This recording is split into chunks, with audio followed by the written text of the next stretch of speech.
Well, thank you very much, Danish, for your wonderful introduction.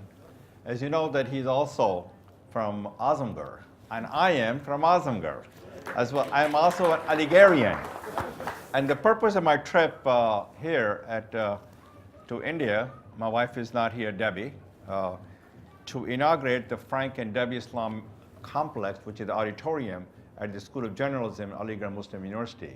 Unfortunately, because of the unrest, the governor told me that he cannot protect me, my safety, so I was not able to go. But I also inaugurated health clinic, Frank and Debbie Islam Health Clinic, at the village that I was born in Kauragani in Azamgarh. Anybody from Azamgarh? Oh, yes. I'm also Alligerian.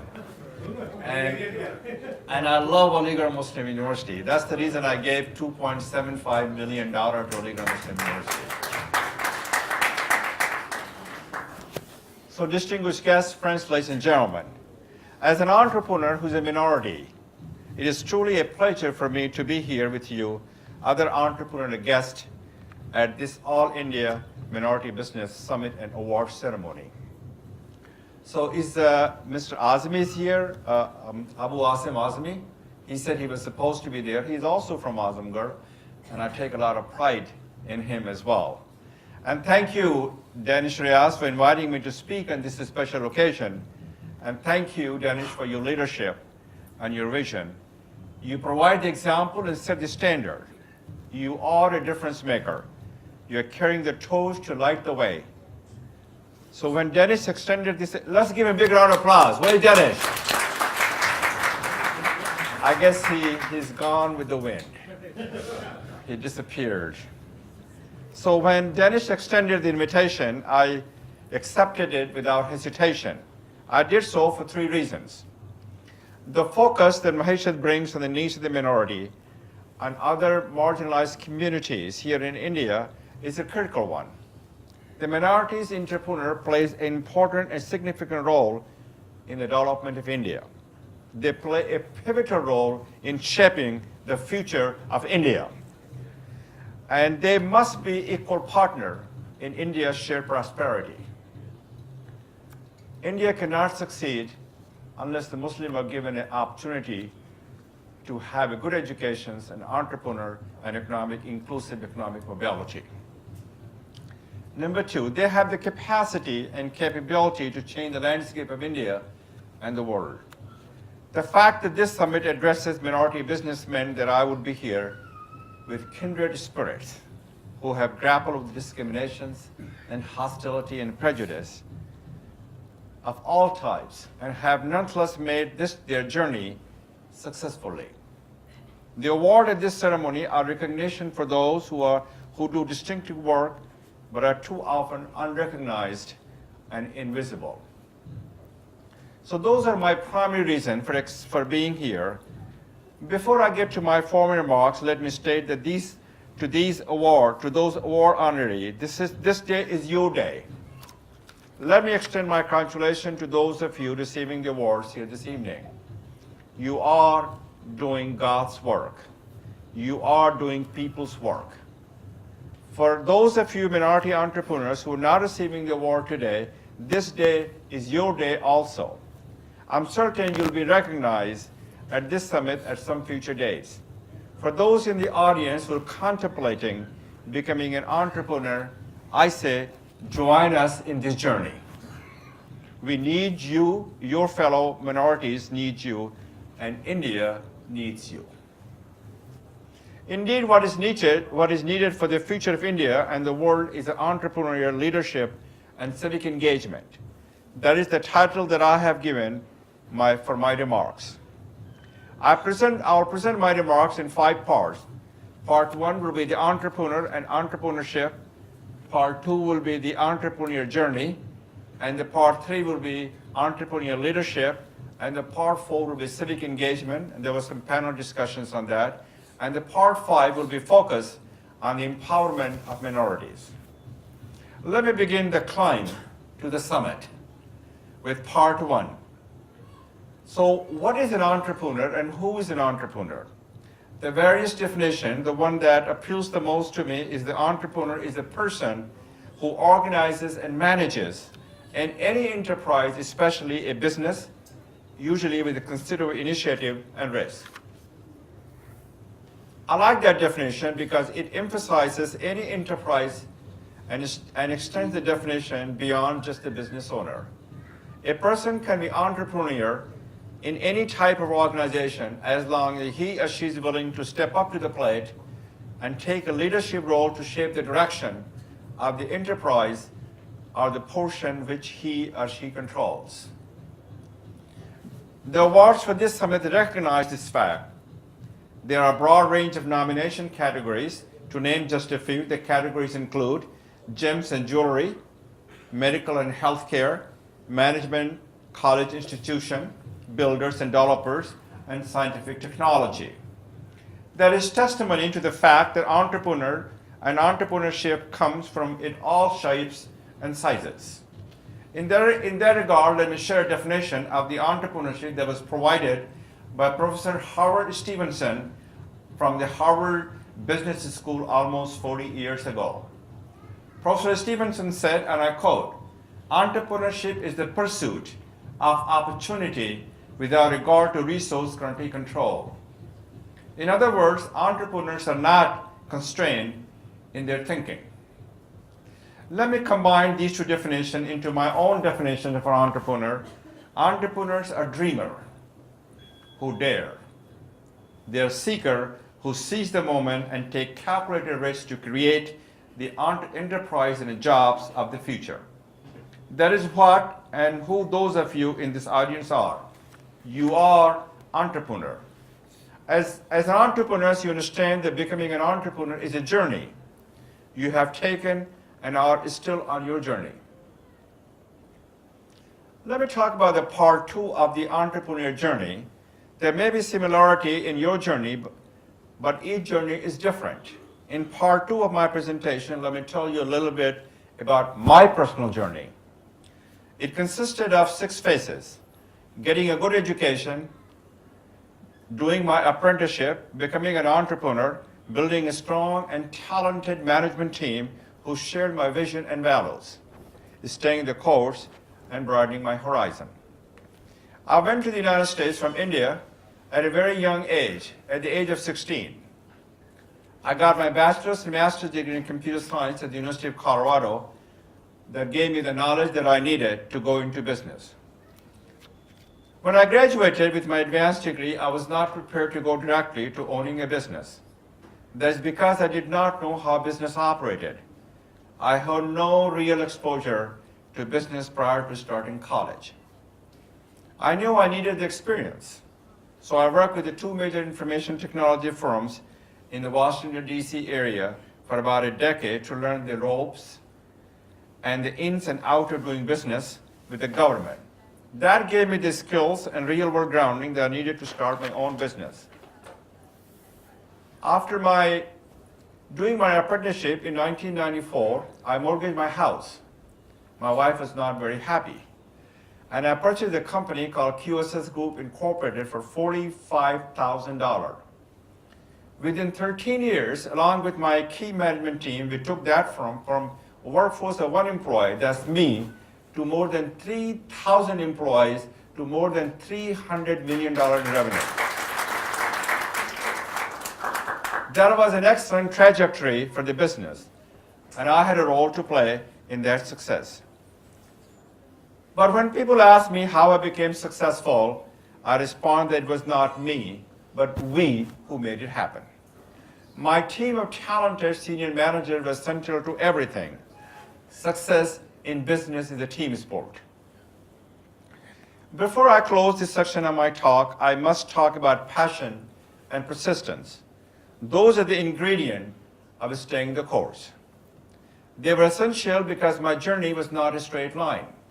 It was not always easy, and the final destination was not certain. During the early years, there were several issues to be dealt with, such as, will we win the contract? Will I get the bank loan? Will I be able to make a payroll? There were some 24-hour days and many sleepless nights. For the first several years I was in business, I worked 7 days a week. What enabled me to prevail on the journey was a belief in myself and those around me and the opportunity presented by the American dream. Success taught me to move forward. As importantly, failure taught me to never go backward. So the failure is the first step to success. In 2007, I sold my company for several $100 million to Pro Systems Corporation.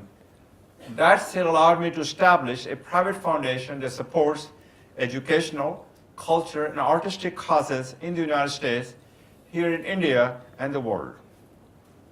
That was my journey. And now I'm in a new phase of my journey, which is the philanthropic engagement. And I can tell you in all honesty and humility, that is the most personally rewarding to me and to my life. My story can only happen in America. It's America's inclusiveness and openness that provided me the letters of opportunity to succeed. These are the strengths and the values and the qualities of America that all of us can proudly and truly embrace. And that is what we need in India, an inclusive society, a diverse society, a society that can provide the opportunities to all of you to succeed. As I made my journey, I always try to do the right thing.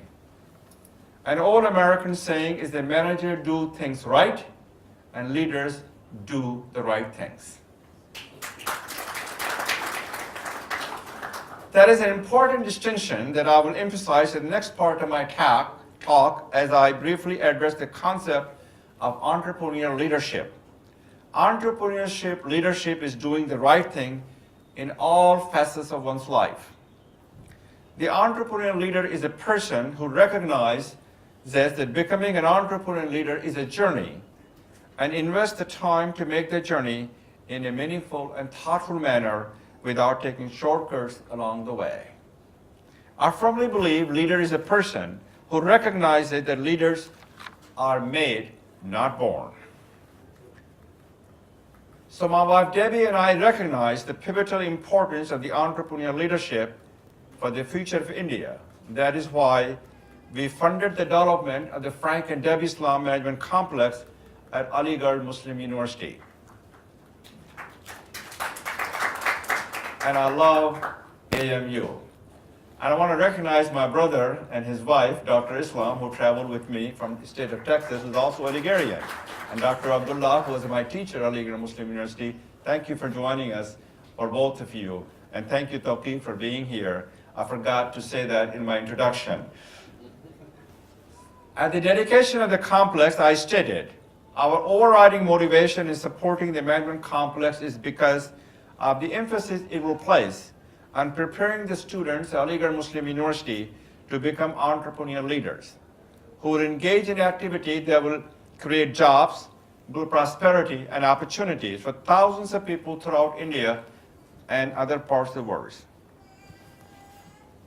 As I look around in this room at those of you in this audience, even though most of you did not attend Aligarh Muslim University, but I did. And I'm deeply grateful to Sir Syed Ahmad Khan, who established Anglo-Mohammedan Oriental College in 1872. And Aligarh Muslim University was established in 1927. I would say that what's best in me, I owe it to Aligarh Muslim University. Aligarh shaped India, and India shaped Aligarh. Its principles have always guided me throughout my life, whether the time is calm or the crisis. Those have been my guiding light throughout my adult life because of my associations and my education at Aligarh Muslim University. Aligarh Muslim University must maintain the minority character of this nation because it is a shining city upon a hill, and all the eyes are upon Aligarh Muslim University today. So, because of the characteristics cited as some of the criteria for the awards at this summit include generate employment, work for the country as well as community welfare, follow the rules and regulations made by the government of India, economic and social equity, tolerance, justice, and human right. Those characteristics are absolutely about doing the right things. They are about being an entrepreneur leader and about civically engaged. This brings me to the part fourth of my remarks. Entrepreneurial leadership is an aspect of civic engagement. Increased civic engagement is essential from all of us who are concerned about the future of India and the world. The best definition of civic engagement that I have seen comes from a collection of readings titled Civic Responsibility and Higher Education. That definition states civic engagement meant working to make a difference in the civic life of our communities and developing the combination of knowledge, skills, abilities, values, and motivation to make that difference. It means promoting the quality of life in a community through both political and non-political processes.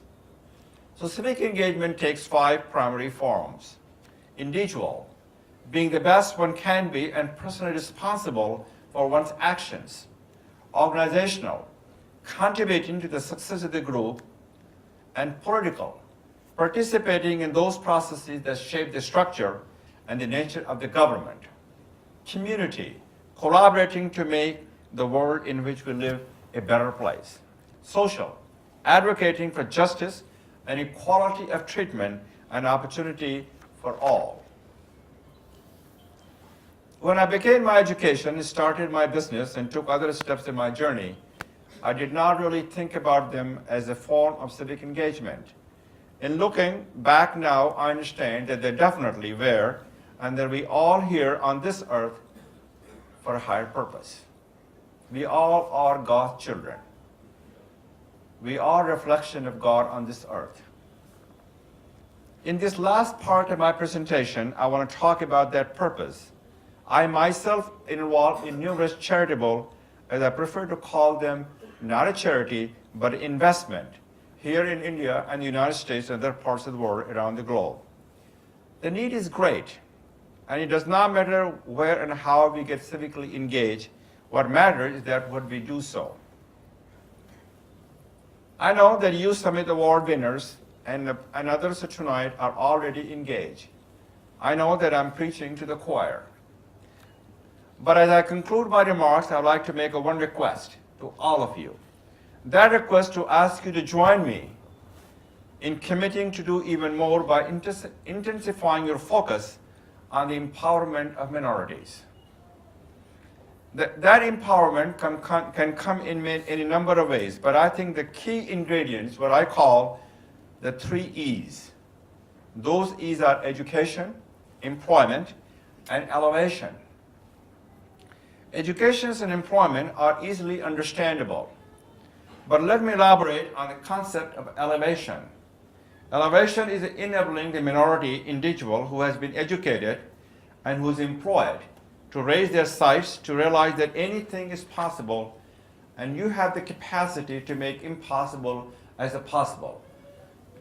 No hope should be high enough for you to achieve, and no dream should be large enough for you to achieve. As those of you minority business leaders here tonight know, the journey of 1,000 miles begins with a single step.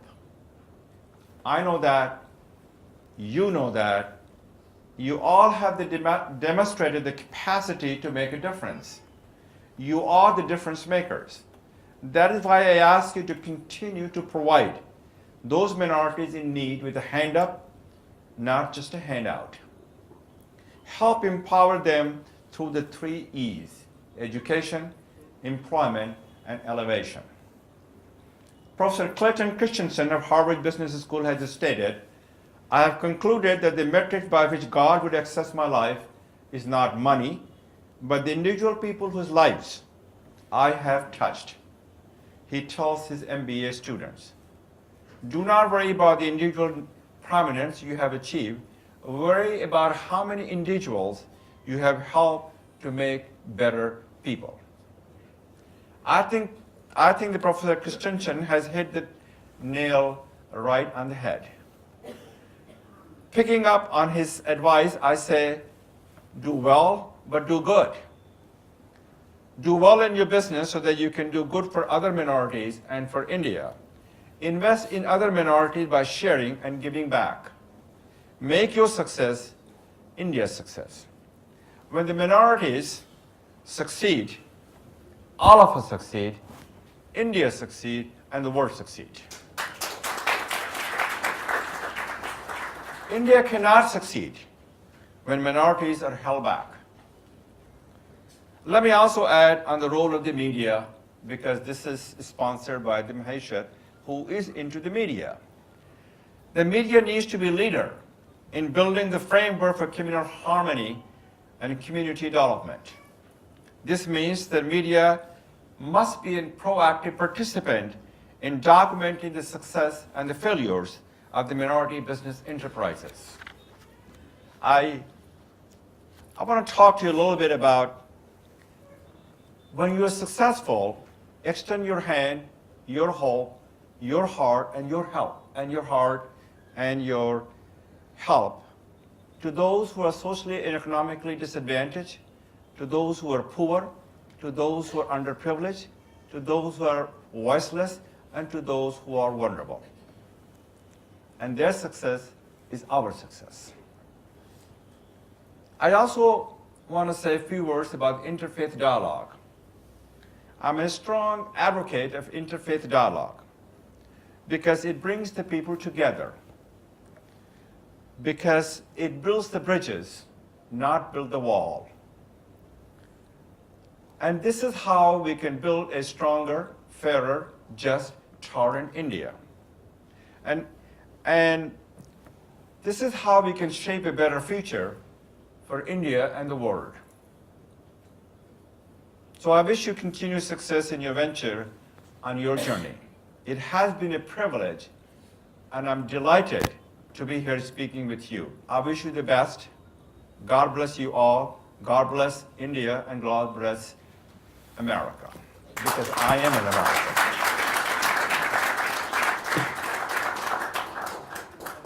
Since you do not have any questions, so I'm going to step out of the podium and sit and enjoy myself. And I will wait for Dennis to come in and take the next step, whatever is needed to do.